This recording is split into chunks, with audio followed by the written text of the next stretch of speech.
Bonjour Bettina. Vous êtes là maintenant le 8 mars. Pouvez-vous vous présenter s'il vous plaît? Bonjour Catherine, merci beaucoup. Je suis Bettina Dreyer. Je vis dans le sud de l'Autriche, à Graz, qui compte près de 300 000 habitants, près de la Slovénie. Avec mon mari, qui lui aussi est un architecte. Nous avons 2 filles qui ont fini leur master à l'université de Graz. Elles sont adultes maintenant. Pouvez-vous nous parler de votre carrière? Quel est le projet le plus important que vous avez réalisé? Est-ce que vous travaillez encore? Et quand avez-vous commencé à faire partie de l'ordre des architectes de votre pays?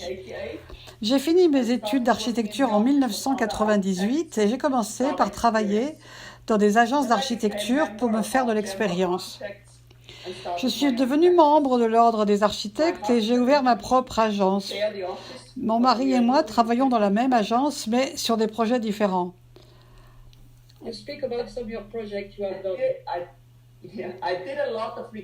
Elle a fait beaucoup de projets de réhabilitation, de reconstruction, de monuments historiques de différents types, autant que dans les zones rurales qu'à la ville. Par exemple, elle a travaillé sur des édifices ayant plus de 300 ans. Aujourd'hui, depuis maintenant 10 ans, elle travaille à la cour autrichienne en tant qu'experte de structure et d'ingénierie. Et elle doit dire que dans ce domaine, au moins en Autriche, on compte très peu de femmes.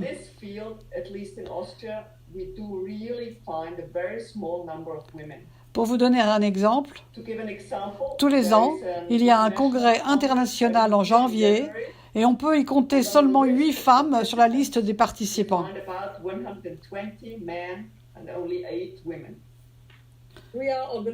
Nous organisons maintenant depuis 9 ans le prix français des femmes architectes et l'année dernière, vous avez été membre du jury.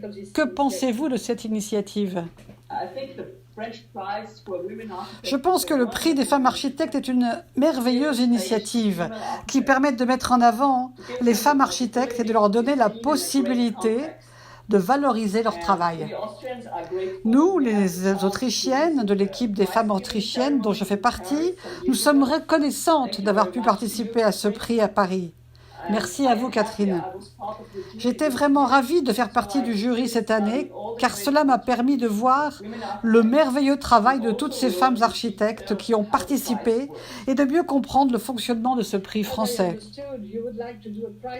D'après ce que j'ai compris, vous avez envie de faire le même prix en Autriche. Où en êtes-vous de ce projet?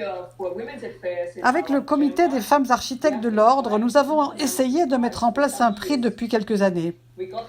Pour cela, nous avons parlé avec 2 ministres des droits des femmes et 2 gouvernements différents, avec notre chancelier, avec plusieurs départements de la chancellerie fédérale, pour enfin comprendre qu'ils ne nous soutiendraient pas vraiment sur ce projet. Alors récemment, nous avons décidé de faire un prix sans appui politique. Il y aura donc un prix des femmes architectes en 2022. Nous sommes actuellement en train de travailler sur le site, ce qui fait que ça nous permettra de mettre en place le jury, la plateforme de dépôt des dossiers, etc., etc. Je suis très heureuse d'entendre ça. Vous êtes la présidente du groupe Yes We Plan en Autriche, avec l'ordre des architectes et ingénieurs d'Autriche et de Slovénie, d'Allemagne, et l'Université de Polytechnique de Valence en Espagne et l'Arvan en France. Pouvez-vous nous expliquer plus précisément le but de ce projet? Je vais d'abord vous expliquer la raison pour laquelle nous avons commencé ce projet. Au début, il fallait démontrer et faire accepter aux hommes de l'ordre que les femmes avaient besoin de leur propre groupe pour s'unir et débattre sur les difficultés liées à leur sexe et dans leur travail d'architecte, qui est une profession majoritairement masculine. Je dois dire que nous avons dépassé cette phase et désormais l'ordre des architectes nous soutient beaucoup. Et nous avons trouvé que la situation en Autriche est très inégale. Nous voulions savoir comment cela se passait dans les autres pays européens et c'est pour ça que nous avons préparé ce projet. La première étape que nous avons faite en tant que représentante de la France pour l'ARVA est d'analyser, de comparer les situations entre les différents pays. Ensuite, pour la deuxième étape, nous essayerons de remonter en amont et d'expliquer les raisons de ces différentes situations. Puis nous analyserons les initiatives qui favorisent les femmes architectes et les ingénieurs dans leur pays. Enfin, nous essayerons d'apporter un exemple de ces initiatives dans les autres pays et nous formulerons des instances à présenter au niveau politique national et international. Ainsi, nous espérons avoir plus de répercussions au niveau politique international.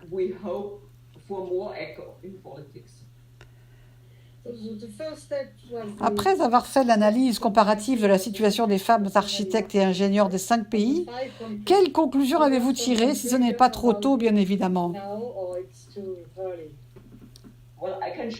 Je peux vous montrer quelques éléments qui sont le fruit de notre analyse, mais je n'ai pas encore vraiment toutes les données. Il y a encore des données qui manquent. Pour ce qui est de l'Autriche, bien que nous ayons 50% de femmes qui fassent des études, il ne reste dans la vie active plus que 15% de femmes qui pratiquent. Mais il n'y a que 50% d'hommes qui travaillent dans ce domaine, ce qui montre que la situation est une des pires parmi les pays européens. C'est vrai, cette donnée fera partie de votre compte-rendu final.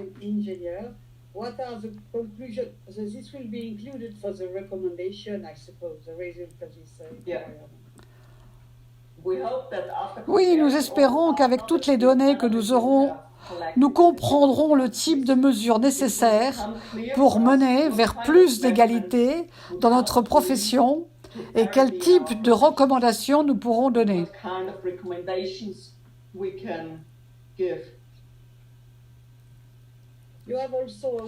Vous avez aussi un site web sur lequel vous allez présenter les résultats et les bonnes pratiques à mettre en place pour l'égalité. Pouvez-vous nous parler de certaines d'entre elles? Oui, je peux vous montrer le site. Et comme je vous disais précédemment, nos partenaires présentent leurs bonnes pratiques permettant de promouvoir les femmes architectes. D'après moi, Catherine Guyot, le meilleur exemple français est celui du prix des femmes architectes que vous organisez. Pour l'Autriche, un des exemples que j'aime particulièrement est une exposition itinérante que nous avons conçue de manière analogique,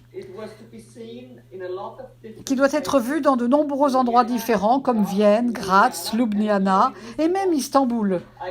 Je peux vous présenter l'invitation pour Istanbul si vous voulez, car elle est très belle. Maintenant, à cause du coronavirus, nous venons à peine de créer la version digitale de l'exposition qui représente des travaux des femmes architectes. Nous ont fait aussi voir l'augmentation des réalisations faites par les femmes architectes dans différents endroits. Le message de cette exposition est simple, c'est de faire voir les constructions réalisées par les femmes et de montrer qu'elles sont nombreuses. Vous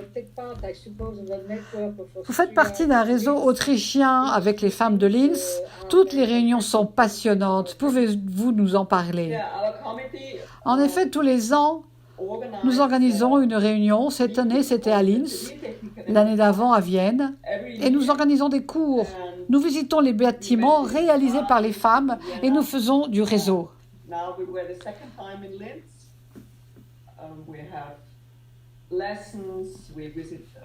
We organize meetings of colleagues, we visit projects of female architects. L'année dernière, nous étions bien moins nombreuses à cause du coronavirus, mais nous espérons le refaire.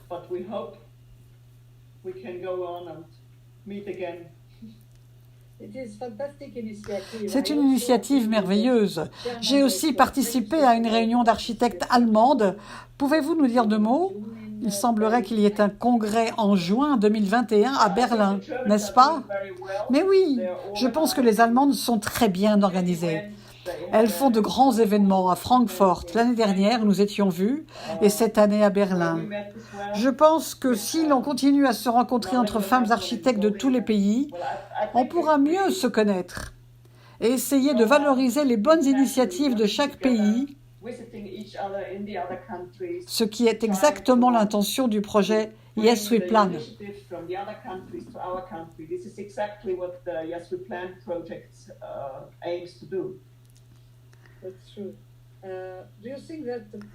Pensez-vous que la parité est en bonne voie dans notre pays, dans votre pays? Concernant notre pays, ma profession, je dirais que nous sommes dans une bonne direction. Mais il y a toujours de gros problèmes pour les femmes. Si une femme veut réussir et avoir du succès, elle doit se consacrer jusqu'à... Et je pense que nous devons prendre conscience que la vie se compose de différents éléments. Et particulièrement de prendre soin de soi et des autres. Il faut que cela devienne une partie plus importante de la vie aux yeux de la société. Je pense qu'en tant que femme architecte, nous devons être jugées sur notre force, notre talent, nos compétences et pas notre genre. Nous avons besoin d'échanger sur nos expériences selon les différents pays pour apprendre les unes des autres. C'est à cela que nous devons nous atteler. De nous connecter les unes aux autres. Nous avons besoin d'échanger et d'apprendre les unes des autres. Nous sommes sur la bonne voie, mais ce n'est pas encore complètement réussi. Elle est inquiète que dans sa propre vie, elle ne verra jamais l'égalité professionnelle arriver. Pouvez-vous nous donner des recommandations pour améliorer la condition des femmes architectes dans leur profession? La situation des femmes ne changera pas tant que les hommes ne s'impliqueront pas sur ce thème. Tant que l'argent décidera que la femme doit rester à la maison s'occuper des enfants, tant que la société entière ne changera pas. Pour vous illustrer cela, je vous donne un exemple assez remarquable de l'injustice et de la différenciation des genres dès le plus jeune âge. Selon une étude de la Banque d'Autriche, les petits garçons autrichiens reçoivent 41 € d'argent de poche par mois, tandis que les filles reçoivent que 34 €, c'est-à-dire qu'elles reçoivent 20% de moins. Ça veut dire donc, cela donne une idée très claire de comment est faite la société. J'espère que nous nous verrons en mai pour le congrès des femmes architectes qui aura lieu à Paris. J'espère que vous pourrez venir.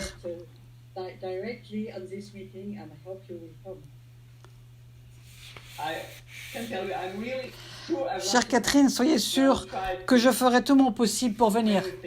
Merci beaucoup.